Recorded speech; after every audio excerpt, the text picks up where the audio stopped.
एक दो बात करते हुए मैं अपना मुख्तसर सा खिताब करते हुए मुख्तसर सा खत्म करूंगा। पहली बात यह है कि कांग्रेस पार्टी को मुझे मौका दी, मैं इसका कांग्रेस पार्टी के कायद रेवंत रेड्डी साहब, राहुल गांधी साहब का तमाम का शुक्रिया अदा करता हूं और साथ में आप सबसे ये वादा करता हूं कि मुझे मुंतखब करेंगे तो मैं आपके साथ रहकर रात दिन हल्के की कामयाबी के लिए, हल्के के डेवलपमेंट के लिए आपके साथ रह के काम करूंगा। और कल 2 रोज पहले मैं एक वीडियो बनाया कि भाई हमारी रोड खिलवत से हुसैनी आलम जाते हुए इतनी खराब है और सुबह उठ के देखता हूँ कि रोड पड़ जाती है। जब तक कि अगर इनके पास इनके ऊपर प्रेशर नहीं रहेगा ये लोग कुछ काम नहीं करेंगे। इसलिए आप एक बार कांग्रेस को मौका दीजिए, मुझको मौका दीजिए, मैं आपके बीच में रहकर इस हल्के की कामयाबी के लिए, इस हल्के के डेवलपमेंट के लिए रात दिन मेहनत करूंगा। और आप देख रहे हैं कि इस हल्के के कई लोग जैसा कि बाखर आगा साहब थे, ख्वाजा अबू सईद साहब थे MLA, आज इनका नामो निशान नहीं है क्योंकि ये लोग इनको फरामोश कर दिए हैं।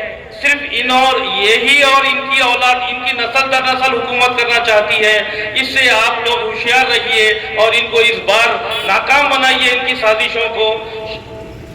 और ये लोग जो BRS की तायद कर रहे हैं, ये डायरेक्ट ये BJP और BRS के लिए जो ये लोग काम कर रहे हैं उसके लिए उनको नाकाम बनाते हुए उनके कांग्रेस के हक में वोट दीजिए। खुदा हाफिज, जय कांग्रेस, जय तेलंगाना। जाकिर फातिह फराद के साथ मेरा गुजरा, बहुत सारे मजालिस बाखर आगा साहब के साथ मैं बैठ के सुनता था। ये सरकारी मजलिस 10 मुहर्रम के आशूरे के दिन की मजलिस सबसे बड़ी मजलिस इनके वालिद मरहूम सैयद आगा साहब पढ़ते थे, उसके बाद मौलाना सैयद बाखर आगा साहब पढ़ते थे और उस वक्त उस मजलिस में मुझे बाजू बिठाते थे और जब अलम मुबारक की सवारी आती तो बाखर आगा साहब उस वक्त मजलिस पढ़ रहे होते, फिर हम दोनों मिलके घर आते।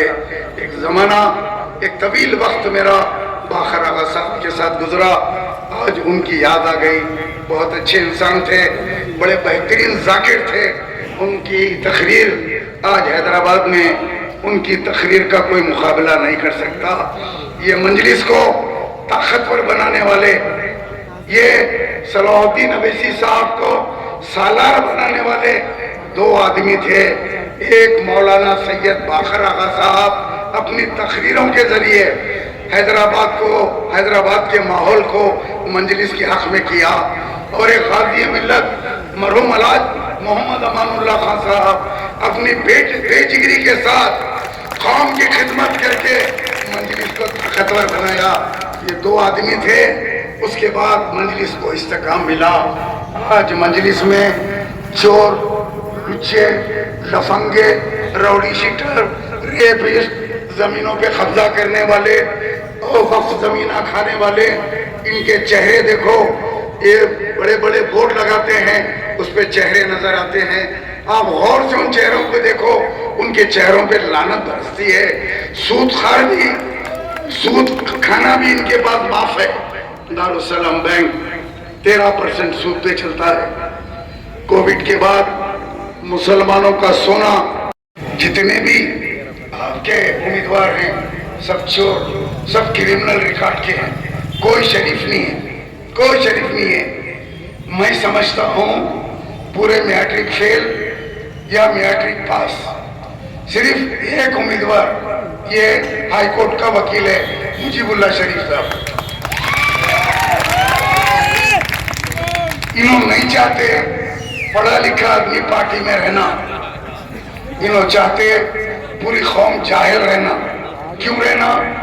इन्हों आते की साथ इनका दरवाजा खोलना, नारे तकबीर पुकारना और इनके लिए लोगों से लड़ना, लोगों को गालियां देना, मारना, जमीना कब्जे करना, नाले बेचना, वक्फ के जमीना खा जाना, आशिर खानों के जमीना खा जाना। आज बोल रहे हैं कि कांग्रेस को वोट मत दो। क्यों BRS को वोट देना? BRS ने 6 मस्जिदों को शहीद किया, और 2 आशुर खानों को शहीद किया। 2 आशुर खाने भी शहीद हुए रोड के ऊपर मास्टर प्लान में। महमूद अली बोले वही जगह पे बनाएंगे आशुर खाने, लेकिन आशुर खाने नहीं बने। वो 6 मस्जिदा भी नहीं बने, सिर्फ सेक्रेटरीट की मस्जिद हमारे एहतजाज की तरफ से बने। जुल्फिकार, क्या तू निकला था मस्जिदों की शहादत पे एहतजाज किया था? लिखा उन्हें। मैं 3 बार गिरफ्तार हुआ, 3 बार मस्जिदों की शहादत पे। ऐसे लोग जिनको मस्जिदों से कोई वास्ता नहीं है। हुसैनी आलम में काशुर खाना है, जब ये मेयर था, जब से अब तक पेंडिंग रखा, आशुर खाने को बनने नहीं दिया। फिर बात करते हैं कि बैंक में रखे और हमारे मुसलमानों का सोना डूब गया, और ये लोग हमारे मुसलमानों के मदद करने की बजाय उनका सोना खा गए। दोस्तों अजीजों, दारुस्सलाम बैंक को एक इस्लामिक बैंक में मुंतकिल कर सकते। उसका नाम अभी कुछ दिन पहले रशिया में प्रेसिडेंट पुतिन ने कहा कि हमारे मुल्क में हम एक बैंक बना रहे हैं, उस बैंक का नाम है इस्लामिक बैंक। रशिया में इस्लामिक बैंक, बगैर सूद के बैंक चलेगा रशिया में। रशिया ऐलान कर रहा है बगैर सूद के हम बैंक खोल रहे हैं। तो क्या दारुस्सलाम बैंक बगैर सूद के मुसलमानों की माशी तरक्की के लिए आप नहीं रख सकते? कोई बहन परेशान होकर आई, वो सोना रखी, आप पैसे दे दो, उससे सूद मत लो, सूद माफ करो। और जो मुलाजिमीन हैं उनकी तनख्वाहें आप अपने जेब से अदा करो। इससे हमारे मुसलमानों को मदद मिलेगी। आपके बैंक से कितने मुसलमानों को लोन मिला? कौन से मुसलमान तिजारत कर रहे हैं? कितने लोग आपसे पैसा लेके घर बना रहे हैं? कितने लोग आपके पैसे से, बैंक के पैसे से बच्चे बाहर जा रहे हैं? किसी को लोन नहीं देते, किसी को बैंक से पैसे नहीं देते, सिर्फ सूद दर सूद में आपका मकान चला जाता है। अगर आप अपना मकान रखते हैं तो सूद के बाद सूद के बाद सूद, उसके बाद आपका मकान दारुस्सलाम बैंक की तख्ती लगती है। This property is mortgage bye Darussalam bank. कई मुकामात हैं जहाँ पे आपकी जायदाद को इन लोगों ने खा लिया, इनका सूद माफ नहीं किया।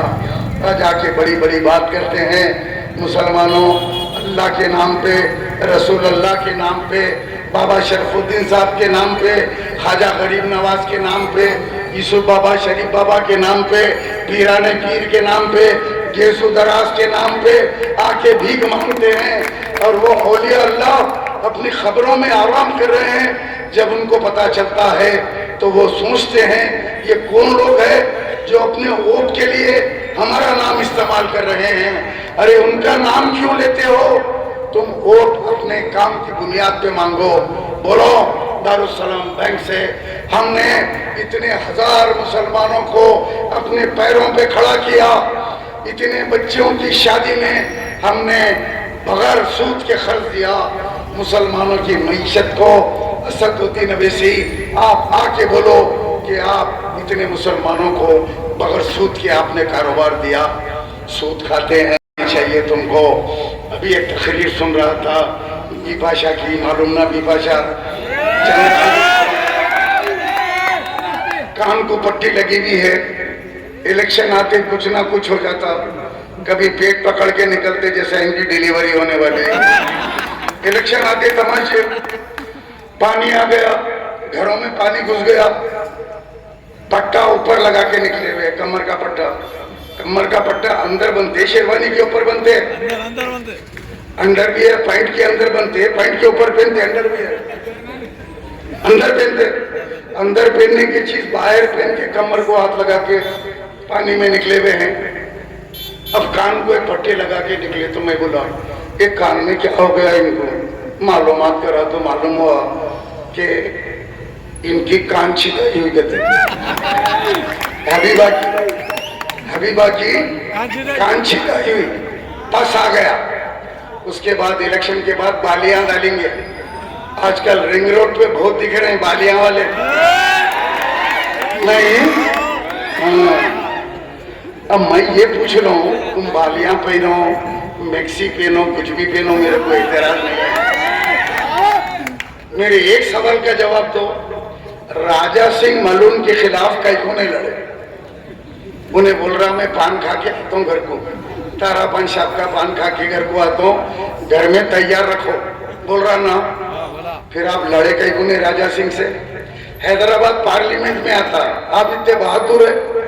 यूपी में जा रहे हैं, 100 सीट पे लड़ रहे हैं, कर्नाटक में जा रहे हैं, बिहार में जा रहे हैं, महाराष्ट्र में जा रहे हैं, राजस्थान में जा रहे हैं। जहां तुम्हारा दारुसलाम है वहां का एमएलए हैदराबाद पार्लियामेंट का उन मलून राजा सिंह है, उसको हराने के लिए आप उम्मीदवार नहीं खड़ा करते। वो बार बार चैलेंज कर रहा, कोई मर्द नहीं है तुम्हारे पास। फिर बोला तेरे छोटे भाई बुलडॉग को भेजो, अकबरुद्दीन कुत्ते को भेजो। कितने बेशक सारे एक प्लेटफॉर्म पे जमा हो गए और पुराने शहर को तबाह कर दिया। हर 2 दिन में 2 मर्डर, 3 मर्डर पुराने शहर के अंदर। पुराने शहर में गांजा, अफीम, जितने ड्रग्स है पुराने शहर में अवेलेबल है, ड्रग्स पी के एक दूसरे का कत्ल कर रहे हैं। उसके बाद कहते हैं नकटे मामू को वोट दो। अरे चपटे भांजे, ये तुम्हारा मामू कहां से हो गया? इन्हें शाम होते 90 ml मारता उन्हें। तुम्हारा मामू पीवट है, तुम्हारा मामू बगैर चाकने के मारता ना। तुम्हारी मुमेरी बहन कविता बदकम्मा बाजी 1000 करोड़ शराब स्कैम में खा गई ना। ईडी वाले आ रहे थे गिरफ्तार करने। उसी दिन रात को केसीआर दिल्ली गया, नरेंद्र मोदी के चरण छुआ, बोला साहब मैं आपका आदमी हूं, मैं आपकी मदद कर दूं। कंप्रोमाइज कर लिया, इसकी बेटी बच गई। अब असदुद्दीन अवैसी साहब, आप किस बुनियाद के ऊपर केसीआर की तायीद कर रहे हैं? हम को वजाहत करो। क्या 12% रिजर्वेशन दिया? क्या वक्फ बोर्ड को जुडिशियल पावर दिया? क्या मुसलमानों को KG to PG कॉलेज दिया? क्या मुसलमानों को माइनॉरिटी लोन दिया? क्या मुसलमानों को डबल बेडरूम दिया? क्या मुसलमानों की मईशत के लिए उसने कुछ किया? 10 साल में कभी पुराने शहर का दौरा नहीं किया। ये वो पहला चीफ मिनिस्टर है जो पुराने शहर के अंदर नहीं आया। उसके बाद आप कहते हैं कि मुसलमानों को जो धोखा दिया, आप कहते हैं मेरे नकटे मामू को वोट दो। इंशाल्लाह इस मर्तबा ना नकटा मामू रहेगा ना चपटा भांजा रहेगा, और अवाम पुराने शहर में मंजलिस की इस गुंडागर्दी को खत्म करेगी। बहुत गुंडागर्दी हो गई, बहुत लूटमार हो गई। कोई बिल्डिंग बना रही, उनको मामूल देना, नल का परमिशन ले रहे मामूल देना, लाइट ले रहे मामूल देना। गरीब औरतों को अगर कोई बेवा है उसका पेंशन कराने के लिए 5000 रुपए देना, और आधार कार्ड बनाने को पैसे देना, राशन कार्ड बनाने को पैसे देना। ये गली गली के जो लीडर हैं ये लोग ये लूट के खाते हैं। जो बड़े वाले हैं वो बड़े वाले बड़े बड़े जमीनों को जो है लूट के खाते हैं। अभी 2 मिनट है बेटी, आराम से। मेरे को मालूम है कल बीपाशाह संतोष नगर में गड़बड़ कर दी। पुलिस वाले हाथ बताए तो जल्दी जल्दी आके इंस्पेक्टर को जाओ पछाने। उन्हें बोला पछाना, जाके सीधा नाके में केस बुक कर दिया बीपाशाह पे। 10 बजे के बाद 10 बजे का कानून है, रिकॉर्ड है, चारों तरफ लिखे जा रहा। ठीक 10 बजे अपन जलसा खत्म करेंगे। अपनी घड़ी में 10 बजने 1 मिनट बाकी है। पुलिस वालों की घड़ी में 10:05 होते। अपनी घड़ी खरीद के लाते, उनकी घड़ी गिफ्ट में आती, 5 मिनट बढ़ के चलते रहती। पुलिस वालों की घड़ी किसकी रहती? गिफ्ट की रहती। चलो यार जिंदा सोबत बाकी। अपना मंशूर आपके सामने पेश किया। हल्के चारमीनार से मजलिस इत्तेहादुल मुस्लिमीन ने भी अपना एक उम्मीदवार ठहराया है। जो आपको मालूम होना चाहिए वो इतना बीमार और इतना ज़ईफ हो चुका है, वो 4 कदम भी बेचारा चल नहीं सक रहा। उन्हें आवाम की खिदमत क्या करेगा। पदयात्रा होती है, थोड़ी थोड़ी दूर पे जाके बैठ जाता है और कहता है कि मुझसे चलना नहीं हो रहा। आपको मालूम होना चाहिए उसका एक ऐसा रिकॉर्ड है, चारमीनार कोऑपरेटिव बैंक में 18 करोड़ रुपए का गबन किया। कब्रिस्तान की जमीन बैंक में रहन रख के 18 लाख रुपए खा चुका है।